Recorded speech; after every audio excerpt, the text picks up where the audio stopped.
محترم حضرات، اللہ تبارک و تعالیٰ نے بہت ہی کرم کا ہمارے ساتھ معاملہ فرمایا۔ ایک تو ایمان جیسی دولت اللہ تبارک و تعالیٰ نے عطا فرمائی، دوسرے قرآن جیسی نعمت عطا فرمائی، آپ صلی اللہ علیہ وسلم جیسی نعمت عطا فرمائی، اور صحابہ جیسی نعمت عطا فرمائی۔ یہ اللہ کا بہت بڑا کرم ہے۔ آج آپ حضرات کی خدمت میں صحابہ کے تعلق سے چند باتیں بتانا جا رہا ہوں۔ سب سے پہلی بات یہ ہے کہ جس طرح اللہ کا حکم ماننا ضروری ہے، نبی صلی اللہ علیہ وسلم کا حکم ماننا ضروری ہے، اسی طرح صحابہ کا بھی حکم ماننا ہمارے لیے ضروری ہے۔ جس طرح اللہ کا حکم ماننا ضروری ہے، نبی صلی اللہ علیہ وسلم کا حکم ماننا ضروری ہے، صحابہ کا بھی حکم ماننا ضروری ہے۔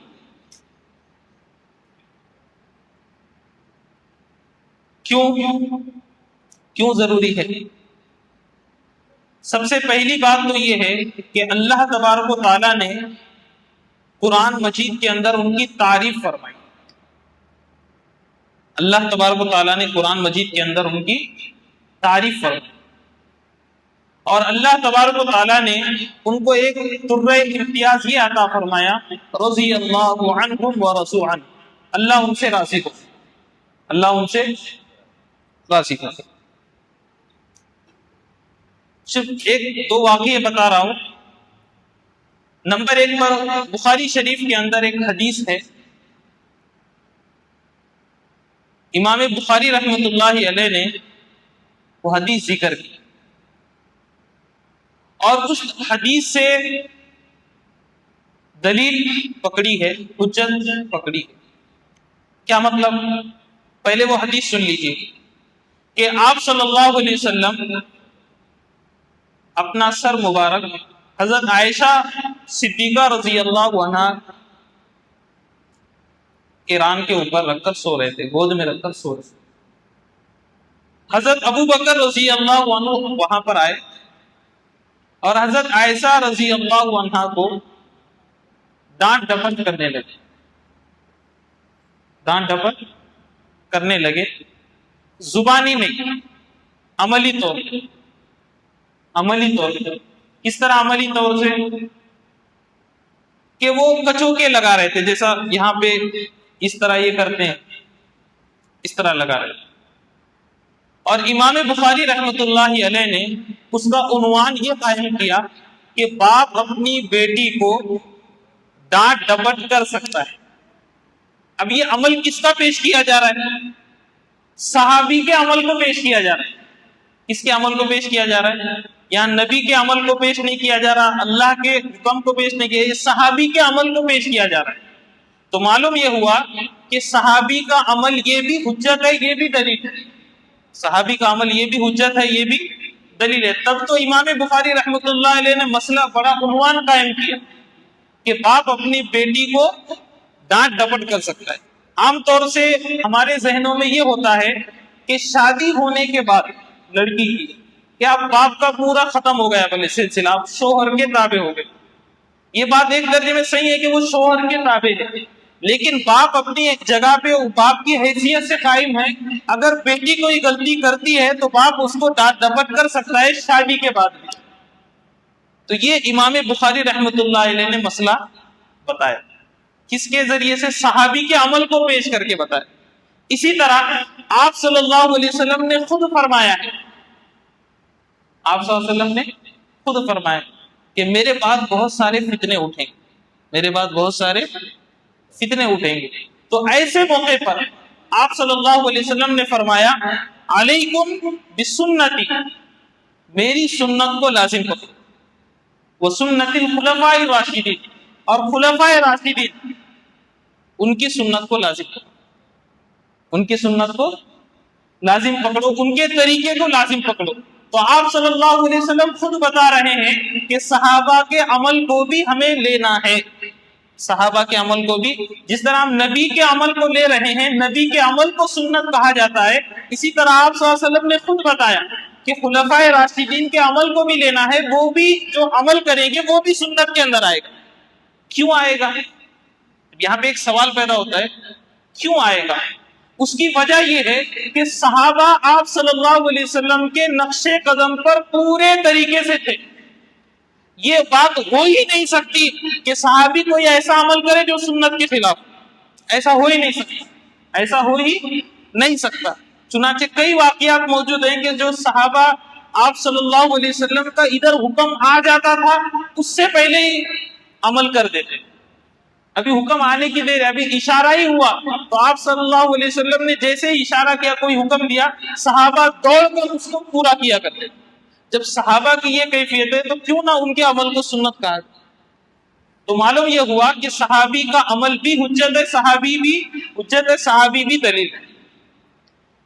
دوسری بات کیا ہے جو خصوصی طور پہ آج بیان کرنی ہے، حدیث میں ہے اصحابی کالنجوم، آپ صلی اللہ علیہ وسلم نے فرمایا کہ میرے تمام صحابہ ستاروں کے مانند ہیں، میرے تمام صحابہ ستاروں کے مانند ہیں، تم ان میں سے جس کی بھی اقتدا کرو گے ہدایت پاؤ گے، کسی بھی صحابی کی اقتدا کرو گے تو کیا پاؤ گے؟ تو ہدایت پاؤ گے۔ تو معلوم یہ ہوا صحابی کے عمل کے مطابق ہم اگر عمل کر رہے ہیں تو ہم جنت والے راستے کی طرف جا رہے ہیں، جنت والے راستے کی طرف جا رہے ہیں۔ چنانچہ ہمارا جو تعلق ہے اہل السنت والجماعت سے ہمارا تعلق ہے، کس سے ہمارا تعلق ہے؟ اہل السنت، سنت کو ماننے والے، سنت کے اوپر عمل کرنے والے۔ اور آگے ہے والجماعت، کیا مطلب والجماعت کا؟ صحابہ کی جماعت کو ماننے والے، صحابہ کی جماعت کو ماننے والے۔ جس طرح صحابی کی ذات کو ماننا ضروری ہے اسی طرح صحابی کی بات کو بھی ماننا ضروری ہے۔ اہل السنت والجماعت کا یہ عقیدہ ہے، یہ مسلک ہے کہ صحابی کی ذات بھی حجت ہے، صحابی کی بات بھی حجت ہے، صحابی کی بات بھی حجت ہے۔ یہاں پر دو نقطے بیان کرتے ہیں علماء کرام۔ سب سے پہلے اللہ تبارک و تعالیٰ نے اپنے کلام کو آپ صلی اللہ علیہ وسلم پر اتارا، آپ صلی اللہ علیہ وسلم کے قلب میں جبرائیل علیہ السلام کے ذریعے سے۔ جب آپ صلی اللہ علیہ وسلم نے جو ہے اللہ کے کلام کو بتایا تو پتا چلا کہ اللہ کا کلام ہے، آپ صلی اللہ علیہ وسلم نے بتایا تو پتا چلا کہ اللہ کا کلام ہے۔ اور آپ صلی اللہ علیہ وسلم کی حدیث جب صحابی نے بتائی تو پتا چلا کہ یہ حدیث ہے۔ اگر صحابی نہ بتاتے تو حدیث کا پتا چلتا؟ حدیث کا پتہ ہی نہیں چلتا، حدیث کا پتہ ہی نہیں چلتا۔ اگر آپ صلی اللہ علیہ وسلم قرآن کا نہ بتاتے قرآن کا پتہ ہی نہ چلتا۔ تو معلوم یہ ہوا کہ قرآن بھی ماننا ضروری ہے، حدیث بھی ماننا ضروری ہے، اور حدیث میں خاص طور سے صحابہ کو ماننا ضروری ہے۔ اب جو شخص صحابہ کا انکار کر دیتا ہے وہ حدیثوں کا انکار کر دیتا ہے، حدیث کا انکار ہو گیا، صحابہ کا انکار کا مطلب حدیثوں کا انکار۔ اب یہ پوری بات کہنے کا خلاصہ یہ ہے کہ دو باتیں اس سے پہلے بھی عرض کی جا چکی تھی کہ صحابہ کے آپسی جو معاملات ہیں کچھ لوگ اس کو اچھالتے، صحابہ کے آپس میں جنگیں بھی ہوئی، کچھ جنگیں بھی ہوئی ہیں، تو لوگ اس کو اچھالتے ہیں اور یہ کہتے ہیں کہ یہ صحابی غلط، یہ صحیح، یہ صحابی جہنم میں جائے گا، یہ ادھر جائے گا، یہ منافق ہے، نعوذ باللہ، الگ الگ عجیب عجیب جملے کہتے ہیں، عجیب عجیب جملے کہتے ہیں۔ لیکن ہمیں اس بات کو معلوم ہونا چاہیے، ہمارا جو ہے اس کے اوپر یقین ہونا چاہیے تمام صحابہ سے اللہ راضی ہو گئے۔ جب ایک مثال دے کر بات کو مکمل کریں گے، یہ مثال دی ہے مولانا اشرف علی تھانوی رحمۃ اللہ علیہ، بہت آسان سی مثال دی۔ کیا مثال دی ہے؟ کہ ایک خادم ہے، ایک خادم ہے اور ایک آقا ہے، ایک نوکر ہے، ایک مالک ہے۔ تو ان کے زمانے میں ایک واقعہ یہ پیش آیا کہ مالک کو کوئی ایسی بیماری ہو گئی تو ڈاکٹر نے یہ کہا کہ تم کو کسی نہ کسی کا گوشت کا ٹکڑا اگر جگہ پہ لگا دیا جائے یا یہ ہو جائے تو تم اچھے ہو جاؤ گے، اچھے ہو جاؤ گے۔ تو نوکر نے فوراً کہا کہ میں اپنا گوشت کا ٹکڑا دینے کے لیے تیار ہوں، جو بھی اس کا ہو شکل اس کو دینے کے لیے تیار ہوں۔ تو اب یہ بتائیے کہ اگر اس کے بعد اگر اس نوکر سے کچھ غلطی ہو جاتی ہے، غلطی ہو جاتی ہے تو آقا کیا کرے گا؟ اس کو معاف کرے گا کہ کیا کرے گا؟ کیا کرے گا؟ کیونکہ آقا قدردان ہے. آقا کیا ہے؟ قدردان ہے. اسی طرح ہمارا یہ عقیدہ ہے اللہ قدردان ہے، اللہ قدر کرنے والے. اللہ تبارک و تعالیٰ اگر صحابہ سے بالکل کوئی غلطی ہو بھی گئی ہے تو اللہ اس کو معاف کرنے والے. اللہ نے پیغام دے دیا کیونکہ انہوں نے اپنی جان کو نصاور کر دیا ہے. اپنی جان کو، اب چھوٹا موٹا کوئی معاملہ پیش آیا تو اللہ تعالیٰ اس کو معاف کرنے والے، ان کو بخشنے والے. تو ہم اصل بات مولانا اشرف علی تھانوی رحمۃ اللہ علیہ نے یہ بتائی کہ ہم جو ہے دنیا والوں کے قدردان ہیں. ہم دنیا والوں کو قدردان جانتے ہیں لیکن اللہ کو قدردان نہیں جانتے، اس لیے ہم صحابہ کے تعلق سے بد زبانی کرتے.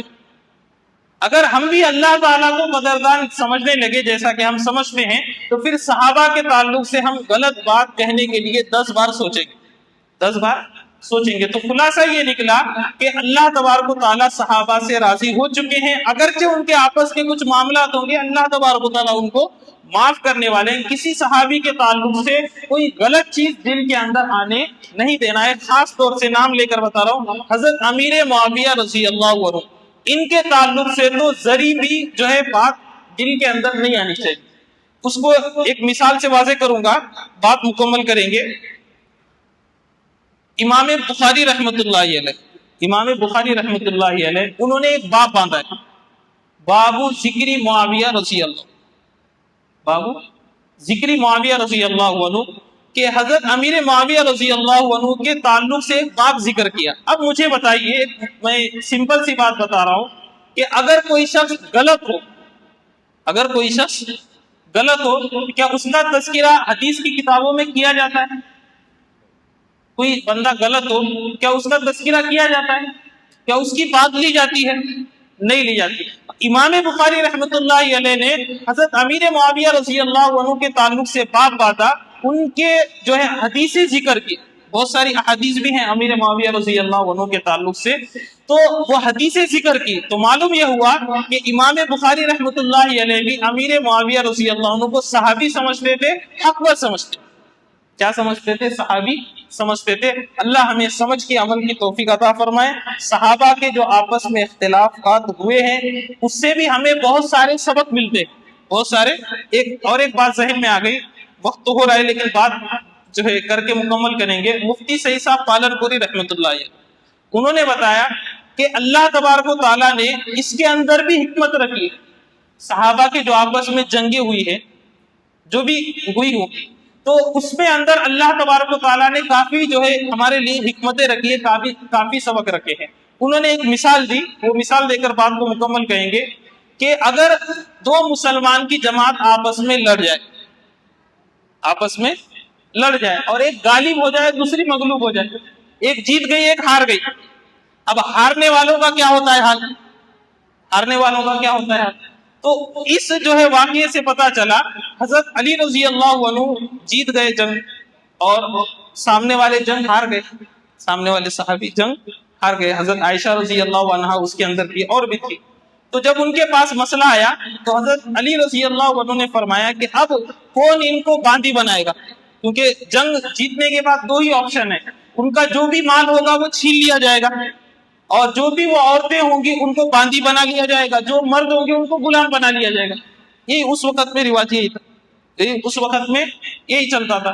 تو اب جو ہے حضرت عائشہ رضی اللہ عنہا جو ہے اس دوسرے اس میں سے تھی، وہ ہار گئی تھی.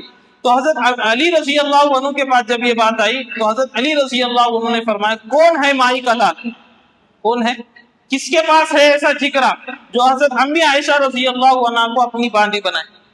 سب پیچھے ہٹ گئے. یا آپ صلی اللہ علیہ وسلم کی بیوی، ان کو کون باندی بنا سکتا ہے، ان کو کون باندی بنا سکتا ہے. پھر حضرت علی رضی اللہ عنہ نے یہ فیصلہ سنا دیا کسی کو بھی باندی نہیں بنایا جائے گا، کسی کو بھی غلام نہیں بنایا جائے گا اور کسی کے بھی مال کو نہیں لیا جائے گا. تو اس سے پھر ہم کو سبق یہ ملا کہ اگر مسلمانوں کی 2 جماعت میں اگر یہ ہو جائے، اتفاقت یہ ہو جائے، تو پھر اس میں مال غنیمت نہیں ہوگا، کسی کو غلام نہیں بنایا جائے گا، کسی کو باندی نہیں بنائی جائے گی. اور بھی بہت ساری چیزیں نکلتی ہیں، لیکن ایک مختصر میں نے بتا دیا. اللہ ہمیں سمجھ کے عمل کی توفیق عطا فرمائے، صحابہ کی محبت کو اپنے دلوں کے اندر پیدا کرنے کی توفیق عطا فرمائے، اور ان کے جو بھی آپس میں جنگ ہوئے ہیں اس کے تعلق سے ہمارے دلوں کے اندر نفرت آنے سے ہماری حفاظت فرمائے. وما علینا الا البلاغ. جن لوگوں نے سنت ادا نہیں کی وہ سنت ادا کریں.